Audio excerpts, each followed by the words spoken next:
এক পাল্লায় মাপছি না। এক রাজা বলেছে তার রাজ্যে যে আমাকে যে সবচাইতে হাসিদায়ক হাস্যকর মিথ্যা কথা বলবে তাকে আমি পুরস্কার দিব। হাস্যকর মিথ্যা, যেটা খুব হাস্যকর হবে এবং অনেক বড় একটা মিথ্যা হবে। তো অনেকে অনেক কথা বলেছে, অনেক বড় বড় মিথ্যা, অনেক বড় বড় হাস্যকর মিথ্যা, কারোটাই পছন্দ হয় না। তো একজন যুবক অনেক পরে আসছে, অনেক শেষে গিয়ে আসছে। সে বলছে, মহারাজ আমি আপনাকে একটি হাস্যকর মিথ্যা কথা বলবো, এটা শুনে আপনি অবশ্যই আমাকে পুরস্কার দিবেন। বলছে, বলো। বলছে, আমি একদিন একটা এলাকায় গেলাম, এলাকায় গিয়ে দেখলাম যে 5-6 জন মেয়ে একসঙ্গে বসে আছে এবং সকলে চুপচাপ বসে আছে। এটা শুনে মহারাজ বলছে, দাও, সমস্ত পুরস্কার তাকে দিয়ে দাও। তো পুরস্কার দেওয়ার বসে বলছে, মহারাজ তাকে আপনি পুরস্কার দিলেন কেন? বলছে, 5-6 জন নারী একসঙ্গে বসে থাকবে আর তারা কোনো গীবত না করে চুপচাপ থাকবে, এটা কোশ্চিন কালেও হতে পারে না, ঠিক কিনা বলেন? মেয়েরা একসঙ্গে বসলেই অমুকের স্বামী খারাপ, অমুকের ওই বেড়া খারাপ, এই বেডি খারাপ, এর এই সমস্যা, তার ওই সমস্যা, গীবতের শেষ নাই। এই জন্য প্রিয় বোন আমার, আমি বলছি না যে আপনি গীবত করেন, but most of the people they have this kind of bad quality, they have this bad habit. আল্লাহ আমাদের সবাইকে বাজে গুণ থেকে হেফাজত করো, সকলের পড়া আমিন। অতএব গীবত করা যাবে। তাহলে আমরা গুণ জানলাম কয়টা?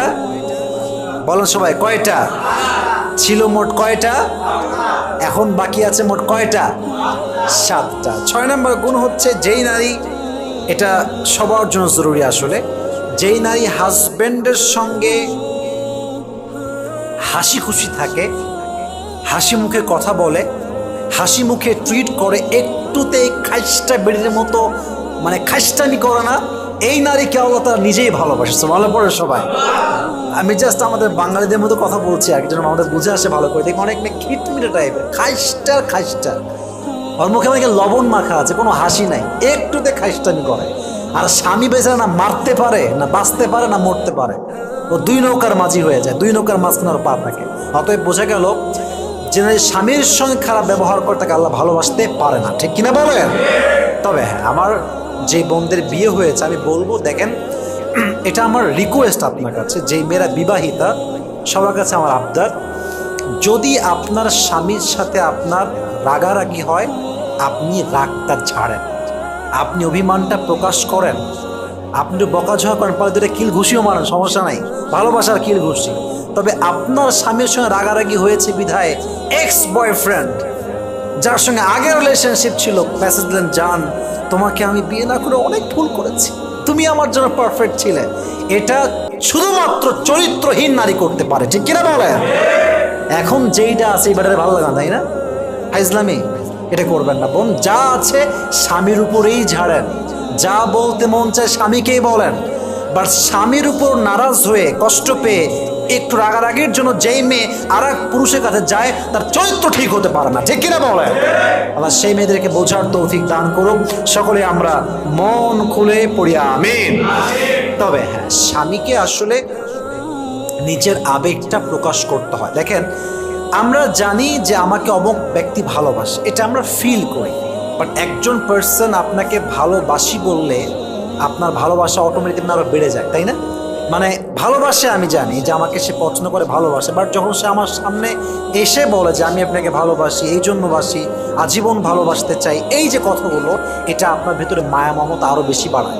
তো আমার বন্ধুকে বলবো, বোনেরা আমার, প্লিজ ফেসবুকে বাজে কাজ না করে, টিকটকে টিকটক না বানিয়ে, স্বামীর কাছে নিজের ইমোশনটাকে এক্সপ্রেস করেন। আপনার স্বামীর হৃদয়ে আপনার জন্য ভালোবাসা ঢুকাই দিবে একজন, আওয়াজ দিয়ে বলেন তো তিনি কে? স্বামী খুশি তো আল্লাহ তাআলা খুশি। আমি একটু বাক্যটাকে মুখস্থ করাই সবার কাছে, আমি বলবো, আপনারা বলবেন, তারপরে আমি আগে শেষ করি। স্বামী খুশি তো আল্লাহ তাআলা খুশি, স্বামী নারাজ তো আল্লাহ তাআলা নারাজ। বলেন সবাই, স্বামী খুশি তো, স্বামী নারাজ তো। আল্লাহ প্রত্যেকটা বোনকে কথাগুলো বোঝার তৌফিক দান করুক। সকলে মন খুলে পড়া আমিন। 7, সেই নারীকে আল্লাহ তাআলা বড্ড ভালোবাসেন যেই নারী নিজের চোখের হেফাজত করে। চোখের হেফাজত পুরুষের জন্য নয়, নারীর জন্য চোখের হেফাজত। মাঝে মাঝে দেখবেন যে রাস্তায় যাচ্ছেন, চোখ পড়ে গেছে এক মেয়ের দিকে, দেখবেন সেও তাকায় আছে, এটা ঠিক না। নারীদেরও যেমন চোখের হেফাজত করতে হবে, আমাদেরও হেফাজত করতে হবে, কারণ আমাদেরও যেমন অ্যাট্রাকশন আছে, নারীর মাঝে অ্যাট্রাকশন, আকর্ষণ যুবক ভাই আছে না নাই? যে নারী স্বামীর দিকে শুধু তাকায়, অন্য পুরুষদের চোখ হেফাজত করে, তাকে আল্লাহ তাআলা নিজেই ভালোবাসে। সুবহানাল্লাহ পড়ার সবাই। 8, সে নারীকে আল্লাহ তাআলা ভালোবাসেন যে নারী বাইরে বের হওয়ার সময় পারফিউম ইউজ করে না যুবক ভাই। অনেক মেয়ে দেখবেন এমনভাবে পারফিউমের ঘ্রাণ ইউজ করে, মানে অটোতে বসবেন মনে হবে যে ইয়ার ইয়ে মে কাই, কোথায় আসলাম, কোন জগৎ, এটা কি পারফিউম ওয়ার্ল্ড না মানে পারফিউমের ওয়ার্ল্ড নাকি অটো রিক্সা, বোঝা মুশকিল হয়ে যায়। আল্লাহ প্রত্যেকটা মেয়েকে এই পারফিউমের ফিতনা থেকে হেফাজত করুন, সকলে পড়া আমিন। হাদিসে আসছে, এটা বড় মারাত্মক হাদিস, এটা বড়ই মারাত্মক হাদিস, যে যেই নারী, এদিকে দেখা, যেই নারী বাহিরে পারফিউম ইউজ করে বের হয়, যেই পরপুরুষ তার গায়ের ঘ্রাণ পায়, প্রত্যেকটা পরপুরুষের সঙ্গে জেনা করার গুনাহ তার আমল নামায় লেখা হয়। নাউজুবিল্লাহ পড়বেন না আপনারা? আল্লাহ প্রত্যেকটা মেয়েকে এটার থেকে হেফাজত করুন, সকলে পড়া আমিন। Definitely you have the right to use this kind of perfume, okay use করেন, বাট এটা পরপুরুষের জন্য না, এটা স্বামীর জন্য হবে, ঠিক কিনা বলেন?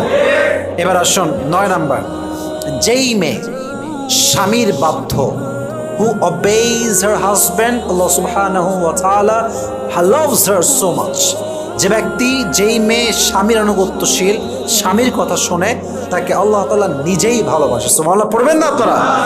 দেখেন, স্বামীর আনুগত্য মানে হচ্ছে, স্বামী যদি আপনাকে ইসলামের পথে চালায়, তবে স্বামী বলছে তুমি মূর্তি পূজা করো, তুমি শিরিক করো, তুমি অমুক কাজ করছো, এটা আউট অফ ইসলাম, বেপরদায় চলো, রূপ দেখাও, টিকটক করো, এই কথা বললে স্বামীকে আনুগত্য করা জরুরি নয়, ঠিক কিনা বলুন যুবক ভাইরা আপনারা? স্বামী যদি আপনাকে রাইট ওয়েতে ইনস্ট্রাক্ট করে যে তুমি এই দিকে আসো, বাম দিকে যেও না, প্রত্যেক নারীর জন্য এটা ফরজ, বাধ্যতা, সেটা স্বামীকে ফলো করতেই হবে, ঠিক কিনা বলেন? তবে হ্যাঁ, বোনদের উচিত জাস্ট স্বামীকে মানলেই হবে না, স্বামীর রুচিটাও ফলো করতে হবে। আমার কথা কি আপনারা বুঝতেছেন যুবক ভাইরা? বোঝা যায়? স্বামীর রুচি ফলো করা, আমি জাস্ট এক্সাম্পল দিলে বুঝবেন আপনারা সবাই। দেখেন, একজন স্বামীর পছন্দ যে আমার বউটা 3 পিস পরে, আমি জাস্ট বোঝাবার স্বার্থে বলছি। এখন কিছু কিছু মেয়ে আছে এদের যে কি রোগে ধরে আল্লাহ মাহমুদি ভালো জানে, বাড়ির মধ্যে প্যান্ট আর শার্ট পরে থাকে, বাড়ির মধ্যে জাস্ট একটা নর্মাল গেঞ্জি, দেখতে সাতাল লাগে, রুচির বাইরে। আমি বলছি না যে আপনি খারাপ, বাট আমি বলছি আপনার স্বামীর রুচিটা আপনি বোঝেন। এই চুল কোনো মানে শ্যাম্পু দেয় না, কিছু মাখে না, এমন মানে একটা জঘন্যতম অবস্থা। একজন চরিত্রবান যুবক যখন দেখে আমার বউটা খাইস্টা নাম্বার 1, ওর ভেতর থেকে বইয়ের প্রতি যে মায়া ভালোবাসা, এটা অটোমেটিকলি দূর হয়ে যায় যুবক ভাইরা, ঠিক কিনা বলেন আপনারা সবাই? স্বামীর রুচিটাকে ফলো করে নিজেকে একটু পরিপাটি রাখেন। দেখেন, আমরা সাজি কেন? দেখবেন আমরা সাজি কখন নিজের জন্য, আমরা মানুষের জন্য সাজি, যে মানুষ আমাকে ভালোবাসে, মানুষ আমাকে পছন্দ করে। দেখবেন যদি আপনি কোনো ড্রেস পরেন আর দেখছেন যে সবাই আপনাকে অপছন্দ করছে, এই ড্রেস ভালো হয়নি, এটা ভালো লাগে নাই, সবাই একই আপনাকে কমেন্ট করছে, দেখবেন যে এই ড্রেসটা আপনারা ভালো লাগে না। দেখবেন যে কয়েক মাস ধরে আপনার ড্রেসটা আলমারি থাকবে, আপনি বের করবেন না, কেন? মানুষ পছন্দ করছে না। অতএব আমরা সাজি মানুষের জন্য দিন শেষে। অতএব আপনি সাজেন স্বামীর জন্য, প্রত্যেকটা সাজে আল্লাহ আপনার আমল নামায় সওয়াব দান করবে। So the girl who obeys her husband, Allah subhanahu wa ta'ala loves her so much. আল্লাহ প্রত্যেকটা মেয়েকে স্বামীর আনুগত্যশীল হওয়ার তৌফিক দান করুক। আমরা সকলে মন খুলে পড়ছি আমিন। 10, যেই নারী পর্দাশীল, তাকে আল্লাহ তাআলা বড্ড ভালোবাসে। পর্দার অনেক গুরুত্ব আছে। পর্দা নিয়ে আমি অনেক কথা আমার লেকচারে বলেছি, আজকে জাস্ট শর্টকাটে বলবো। পর্দা মানে শুধুমাত্র হিজাব, নিকাব, বুঝবেন কথাটা? পর্দা মানে জাস্ট হিজাব, নিকাব, বোরকার নাম নয়। দেখবেন আজকাল অনেক মেয়ে বোরকাও পরে, টিকটক করে, বোরকাও পরে, আবার গান বাজনা বাজিয়ে রাস্তাঘাটে বেহায়ার মতো নেচে বেড়ায়, ঠিক কিনা বলে? বোরকা পড়লেই পর্দাশীল হওয়া যায় না। যার মনটা ঠিকঠাক, যার মনে সত্যি আল্লাহর ভয় আছে এবং সে সমস্ত বাজে কাজ থেকে নিজেকে বাঁচিয়ে তারপরে বোরকা পড়ছে, হিজাব পড়ছে, তাহলে এটা হচ্ছে নূরুন আলা নূর, আলোর উপরে আলো। এই মেয়ে মৃত্যুর সাথে সাথেই আল্লাহ তাকে জান্নাত নসিব করবে। সুবহানাল্লাহ পড়বেন না তারা?